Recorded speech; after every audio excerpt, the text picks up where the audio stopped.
Aujourd'hui, quand je pense à cette période, je me dis que je n'aimerais pas que ma fille, elle vive la même chose. Je me dis que je parlerai à ma fille de ce que j'ai vécu pour qu'elle sache que ces genres de choses arrivent et que ça n'arrive pas qu'aux autres.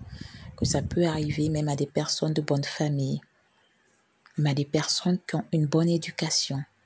Parce que on oublie, on tombe amoureux et on se dit que cette personne, c'est notre monde, que c'est la fin du monde. Je ne saurais pas vous dire comment j'ai échappé de ce roseau ou comment j'ai échappé à ce monstre. Aujourd'hui, souvent je vois beaucoup de filles. Mon petit ami m'a offert ça, mon petit ami m'a offert cela. C'est un piège, les amis. Il te donne, mais il récupère beaucoup plus. Il te donne, mais il récupère beaucoup plus. Je suis restée avec cet homme. Au fond de moi, je l'aimais toujours. Et je me disais toujours que c'était pour la bonne cause, c'était pour notre famille. Qu'il fallait que je fasse ceci, il fallait que je fasse cela. Parce que c'était pour notre famille. J'ai ouvert les yeux, j'avais 21 ans. J'étais une ancienne, comme on dit. Je n'avais plus trop de valeur. Les clients n'étaient plus trop intéressés. Ils me traitaient de vieille. 21 ans. Et j'ai eu le malheur de tomber enceinte de cette personne. Parce qu'il faut dire qu'en dehors des clients, lui aussi, il prenait sa part. Parce que, d'après lui, on était mariés. Et je devais faire mon travail conjugal en tant qu'épouse. Lui, il n'a jamais été doux avec moi. En tout cas, après les 14 ans, après les premières périodes, il n'a plus jamais été doux. Il m'a plus jamais offert des bijoux. Il m'a plus jamais offert des sacs luxueux. Je ne suis plus jamais allée avec lui dans une soirée. En réalité, toutes les soirées où il m'emmenait, c'était pour présenter sa nouvelle marchandise. Je l'ai compliqué plus tard. Il t'emmène dans des grandes soirées où il y a des grandes personnes, il y a des grandes stars. Des personnes qu'on ne voit qu'à la télé. Mais en réalité, il est en train de présenter sa nouvelle marchandise. La nouvelle de l'écurie, comme il disait. J'étais vieille. Maintenant, il en avait marre de moi. Pire, je suis tombée enceinte. Et j'ai eu le malheur de lui dire, il m'a foutu à la porte. Vous vous rendez compte que je ne suis même pas partie de là. Il m'a foutu à la porte. J'étais enceinte jusqu'aux yeux. Il a dit qu'il ne reconnaîtrait jamais cet enfant. Que cet enfant n'était pas de lui, que c'était un bâtard. Que de toutes les façons, j'avais couché avec plusieurs personnes. Personne ne me croira de toutes les façons. Et qu'il ne donnerait jamais son sang pour quoi que ce soit. Pour un test ou quoi que ce soit d'autre. J'avais honte de rentrer chez mes parents. J'étais triste. Pendant tout ce temps, j'ai eu en Suisse et mes parents, ils me cherchaient en France. Ce jour-là, je marchais, je errais. J'ai marché 3 nuits dans la rue. J'ai encore dû faire ce que je faisais, ce que je connaissais de mieux pour pouvoir vivre, pour pouvoir manger. Et j'ai rencontré cette fille qui m'a parlé. C'était la seule à m'avoir dit bonjour. Depuis 2 jours, tout le monde passait. Elle m'a dit bonjour, tu parais très jeune. J'ai levé les yeux, je l'ai regardée. Elle a vu que en réalité j'étais enceinte. Elle m'a conduite dans un endroit où j'ai pu me laver. Et j'ai discuté avec elle. Je lui ai raconté mon histoire. Et elle m'a demandé si je voulais rentrer chez moi. Je lui ai dit, je ne sais pas si mes parents me reprendront. Elle m'a dit, tu as dit tes parents, ce sont tes parents. Essaie, appelle-les. J'ai appelé mon père parce que j'avais pas le cœur d'appeler ma mère. Ça faisait 4 ans ou 5, je sais plus. Je les avais plus jamais parlé. Et on s'était séparés dans une telle rage. J'avais tenu des paroles tellement dures. Or aujourd'hui, en réalité, tout ce qu'il faisait, c'était pour m'aider. C'était pour mon bien.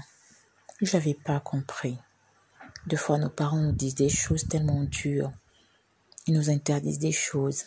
Ils veulent pas que nous fassions ci Il ne veut pas qu'on parle à telle personne, il ne veut pas qu'on soit en relation, il ne veut pas qu'on fréquente telle personne. Mais en réalité, c'est parce qu'ils ont aussi été jeunes. C'est parce qu'ils savent qu'il y a des pièges là-dessous. Et en réalité, quand un parent te dit de ne pas fréquenter quelqu'un qui est un peu plus âgé ou qui a des tendances un peu trop bizarres à son goût, je pense que c'est mieux de l'écouter. Quand bien même tu ne connais pas la suite, mais je pense que c'est mieux de l'écouter. Non seulement parce que c'est ton parent, mais parce qu'il te le dit, pas pour te nuire, mais pour ton bien. Mon père est venu en Suisse me rechercher. Ma mère, ma sœur, je les avais fait souffrir. Je me suis rendu compte que ces personnes, pendant que je pensais que j'étais heureuse, j'ai souffert. Mes parents ont décidé de porter plainte. Mais c'était en réalité un grand réseau. On a pu arrêter mon soi-disant petit ami. On a pu faire le test et il était le père. Il ne l'a jamais reconnu. Mes parents n'en ont même pas voulu. Mes parents ne voulaient pas. Il a pu être condamné, mais c'est un réseau, un grand réseau. Un réseau des jeunes qui attirent des autres jeunes filles pour leur mettre dans un réseau. Parce que c'est ces personnes que vous pensez être vos copains, en réalité, c'est pas vos petits amis. Ce sont des futurs proxénètes. Ce sont des recruteurs. Et eux, qu'est-ce qu'ils font? Ils viennent voir vous. Ils vous offrent le luxe que vous souhaitez à 14 ans. En réalité, ils ne vous offrent rien. Parce qu'à la fin, ils récupèrent tout. En vous commençant à vous dire qu'ils ont un problème, ceci, il faut qu'ils vendent ceci. Mais ce sont des prêts. Ils les prennent quelque part, ils vous font rêver, ils vous emmènent dans des endroits insolites. Et vous pensez que vous êtes une reine, que vous en valez de la peine, mais en réalité, vous n'en valez rien. Dès l'instant où vous quittez vos parents pour vous mettre avec ces personnes, vous êtes perdu à jamais. Alors aujourd'hui, je dis à toutes les jeunes filles, faites attention à vos rencontres. Écoutez vos parents.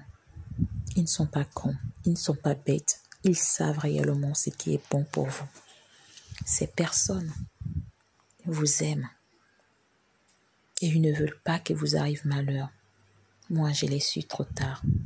Aujourd'hui, j'ai une petite fille à qui je me dis, je vais tout lui dire une fois qu'elle sera en âge de comprendre, pour qu'elle sache qui est réellement son père et par où je suis passée pour qu'elle ne fasse pas la même bêtise. En réalité, nous devons dire la vérité à nos enfants. Il faut que nos enfants sachent que la vie, il y a des moments difficiles. Tout n'est pas rose. Et qu'à un moment donné, il faut écouter. Parce que eux, ils l'ont vécu. Eux, ils savent de quoi il s'agit. Aujourd'hui, tout ce que je peux dire, c'est que si j'avais écouté mes parents, si j'avais écouté surtout ma mère, elle n'était pas d'accord. Peut-être j'aurais pas vécu tout ça. Peut-être j'aurais pas toutes ces cicatrices parce qu'on m'a brûlé de partout. J'ai des taches de brûlure de cigarettes. Je bois, je fume comme pas la peine. J'ai des dents noires. Je dois me refaire. Et je suis consciente. Mais je ne suis pas perdue. Aujourd'hui, si je peux vous parler, c'est parce que je sais que quelque part, il y a quelque chose de beau devant. Et cet enfant m'a donné beaucoup de force. Alors, soyez des enfants modèles. Écoutez ce que disent vos parents. Ils savent ce qui est bien pour vous.